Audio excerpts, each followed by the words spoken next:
Hello everybody, welcome back to the Vaping podcast. Today we will be speaking about e-cigarettes and their effect on the U.S. economy. My name's Cameron. Alyssa. And I'm Steven.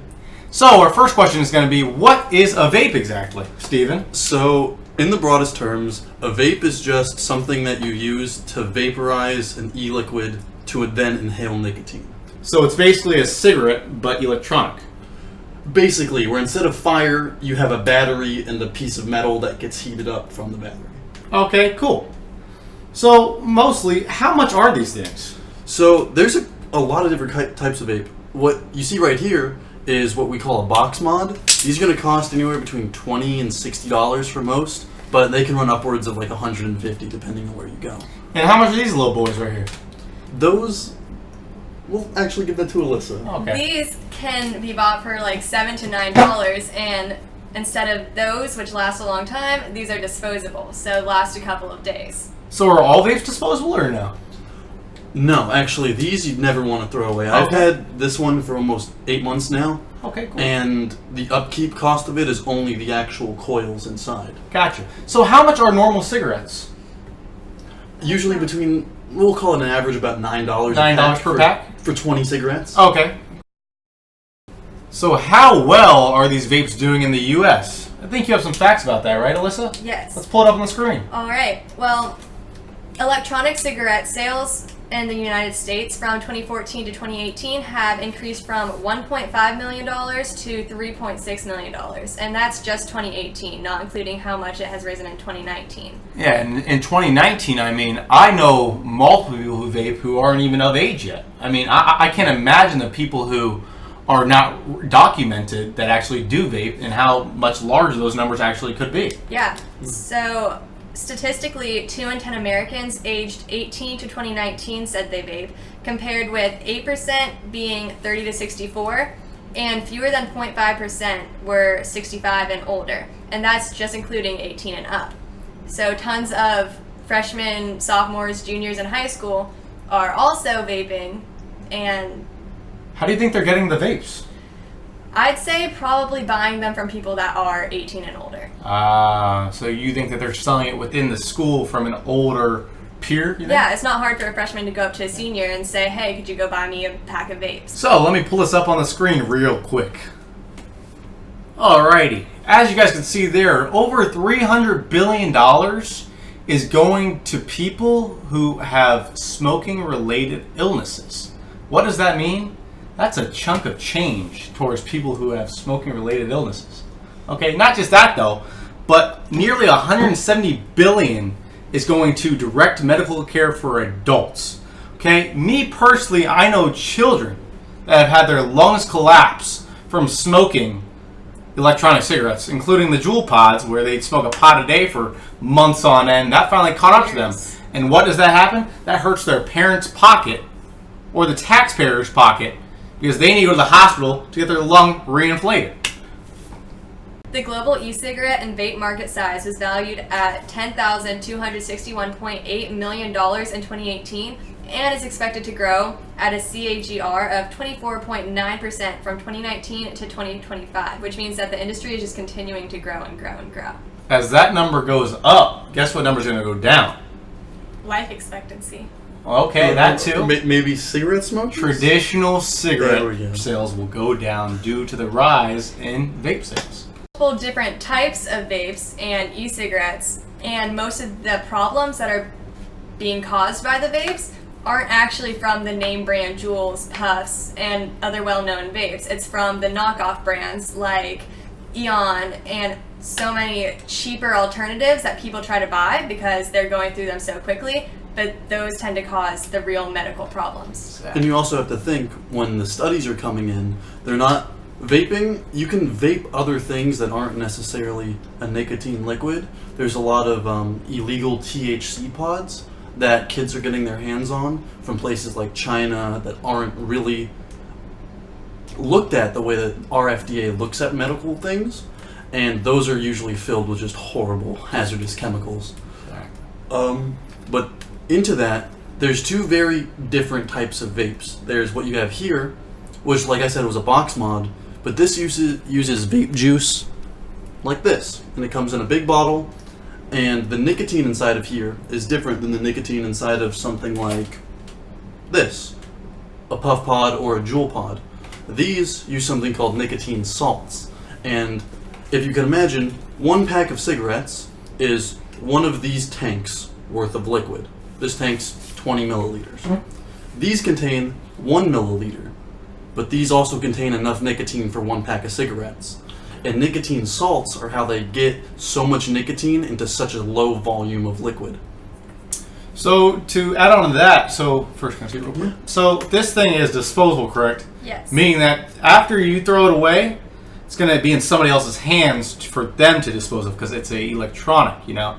But with this, it's almost reusable. Where you're almost helping the environment in a way, because to dispose of a electronic is a lot more difficult than disposing of a piece of plastic. Yeah, it's a whole different process. Battery is crazy to recycle, and you have to make sure More it doesn't expensive. spill a bunch of chemicals. Yep. However, technically both help the market, because no matter what, people are going to keep on buying vape juice for the big ones. Sorry. And they're going to continue to have to buy the disposable puffs. Yeah. So people might be going 3 times a week to get new puffs, or once a month going to buy a new bottle of vape juice. So either way, and then the original $60 that they spend on the big vape. But whose money is being spent? The everyday Joe that smokes e-cigs. Okay? How many of those are out there? A lot. Okay? What does that mean? A lot of money. And what does that mean? Well, somebody else is making a lot of money. Which boosts the economy. Exactly, yep. But the question is, are they paying taxes? Okay, because I heard Amazon and big tech companies are somehow evading this by locating themselves in different countries that have a haven for tax-free. For sure. That's something really interesting, because these vapes, you cannot buy them off of Amazon. You can't buy them off of like a Walmart website. Right. The only way to buy them online is through actual domestic companies that get run through the FDA that also have a background check to make sure you're 18 to purchase them. So there's no way that they can evade taxes. Exactly. Which means they're boosting our economy, unlike people who are selling illegal smoking devices. Exactly. So there are plenty of places where you can go and just get these. You don't pay tax on them. You just get them for a flat out price, and that's going towards the company that's selling them off of the main company.